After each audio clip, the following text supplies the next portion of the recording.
কি দৰকাৰ কাৰোবাক কিবা এটা কৰিছে সেই লোকজনক এটা শিক্ষা দিবলৈ গৈ যদি নিজে জেল পৰ্যন্ত যাবলগীয়া হয় লেকাবত সোমাবলগীয়া হয় সেই এনেকুৱা তেতিয়া কাম কৰিবলৈ কি দৰকাৰ আছে কিন্তু দাদাসকলে এই অসমখনক ভাল পায় এই মাতৃভূমিক ভাল পায় অনা অসমীয়া কিবা এটা কৰিলে এই দাদাসকলে একশ্যন লয়ে সঁচা কথা কৈছোঁ মই সেই কাৰণে দাদাসকলক ভাল পাওঁ আজি বি লাচিত থানা যোনটো সংগঠন এই সংগঠনটো আছে ঠিক আছে এই সংগঠনটো আছে কাৰণে বহুতো অনা অসমীয়া ঠাণ্ডা হৈ আছে নহ'লে কিন্তু অনা অসমীয়া দপদপনি ইমানেই তাৰমানে চলিলেহেঁতেন ক'বলৈ ভাষা নাই কিন্তু এই লাচিত থানাৰ যোনটো সংগঠন এই সংগঠনটোক মই বহুত ছাপোৰ্ট কৰোঁ মই সঁচা অন্তৰ পৰা ভাল পাওঁ মই এই সংগঠনটো থকাৰ কাৰণে অনা অসমীয়া বহুত শান্ত হৈ আছে আৰু যোনসকলে এনেকুৱা উল্টা পুল্টা কয় শিক্ষা পাই যায় আৰু দাদাসকলে যোনটো শিক্ষা দিয়ে একদম বহুত ভাল শিক্ষা দিয়ে কাৰণ কেলৈ মাপ খুজিব লাগিব তই এতিয়া এই মহিলাগৰাকীক কৈছে মহিলাগৰাকীৰ মুখৰ আগত মাপ খুজিব লাগিব 199% ফুল গেৰেণ্টি মাপ খুজিবই লাগিব মাপ নুখুজিলে কথা বেয়া হ'ব এইটোৱে ক'লোঁ মাপ খুজিবই লাগিব যি বেয়া ব্যৱহাৰ কৰিছে যি ভুল কৰিছে ভুলৰ স্বীকাৰ কৰিব লাগিব মাপ খুজিবই লাগিব ময়ো কৈছোঁ আৰু মই বীৰ লাচিত থানাৰ লগত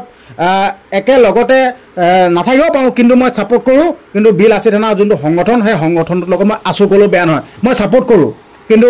ঘৰৰ কিছুমান কাম কাজৰ কাৰণে মই ওলাই যাব নোৱাৰোঁ কাৰণ কেলৈ আমি হ'লোঁ দুখীয়া মানুহ পাহাৰৰ কিনাৰত থকা ল'ৰা খেতি কৰি খাবলগীয়া হয় তো সেইকাৰণে মই ওলাই যাব নোৱাৰোঁ কিন্তু মই বীৰ লাচিত থানাৰ যোনটো সংগঠন মই ভাল পাওঁ প্ৰত্যেকজন লোককে প্ৰত্যেকজন সদস্যকে মই বহুত ভাল পাওঁ মই বহুত শ্ৰদ্ধা কৰোঁ মই বহুত ভাল পাওঁ সঁচা কথা কৈছোঁ আজিৰ ডেটত মই বীৰ লাচিত থানাৰ যোনটো সংগঠন বহুত ভাল পাওঁ তো আপোনালোকৰ মাজলৈ ভিডিঅ'টো মই প্ৰেৰণ কৰিলোঁ আৰু আপোনালোকক মই ক'ব বিচাৰিছোঁ ভিডিঅ'টো যিমান পাৰে সিমান শ্বেয়াৰ কৰক আৰু এই ভিডিঅ'টোৰ তলত কিন্তু বেয়া কমেণ্ট যোনে কৰিব নহয় এই ভিডিঅ'টোৰ তলত বেয়া কমেণ্ট যোনে কৰিব তাৰ ওপৰত একশ্যন ল'ম কিন্তু দেই আপোনালোকে বহুত বেয়া কমেণ্ট কৰি আছে মোক দেই মই কিন্তু একশ্যন লোৱা নাই কিন্তু এই ভিডিঅ'টোৰ তলত কোনোবা যদি বেয়া কমেণ্ট কৰে নহয় কথা বেয়া হৈ যাব হে আমাৰ এগৰাকী বাই আৰু এগৰাকী ভণ্টিক এনে কাণ্ড কৰিছে আপোনালোকে কিবা এটা পদক্ষেপ ল'ব নোৱাৰে কিন্তু মই ভিডিঅ' বনাই প্ৰস্তুত কৰি ৰাইজৰ আগত এটা মেছেজ দিছোঁ যেন আমাৰ মহিলাসকলক এনেকৈ যৌন নিৰ্যাতন চলাব বিচাৰে এইটো বন্ধ হ'ব লাগে মই ভিডিঅ'টো প্ৰেৰণ কৰিছোঁ কিন্তু ইয়াৰ ওপৰত যদি আপোনালোকে যদি কেনেবাকৈ বেয়া কমেণ্ট কৰিব কথা বেয়া হৈ যাব মই লাষ্ট আজি ৱাৰ্ণিং দি দিছোঁ আপোনালোকে মোৰ যদি ভিডিঅ' চাবলৈ মন নকৰে নাচাব এইটোৱে ক'লোঁ বেয়া কমেণ্ট নকৰিব আপোনালোকে বহুত মা বেহেন লৈ আপোনালোকে বহুত বেয়া মন্তব্য কৰি দিয়ে বেয়া মন্তব্য নকৰিব মই এইটোৱে ক'লোঁ ঠিক আছে আমাৰ এজনী ভণ্টিক আমাৰ এজনী বাইক যৌন নিৰ্যাতন চলোৱা চেষ্টা কৰিছে কিন্তু এই মহিলাগৰাকী বহুত ভাল আছিল কাৰণেহে ৰাইজৰ আগত ৰাজহুৱা কৰিছে কিন্তু মহিলাগৰাকী যদি কেনেবাকৈ যদি বেয়া হ'ল হয় সেই লম্পটটোৰ লগত বৃদ্ধটোৰ লগত লগ লাগি কিমান কি কৰিলে কাৰণ ঠিকনা নাই কিন্তু এই মহিলাগৰাকীকো বহুত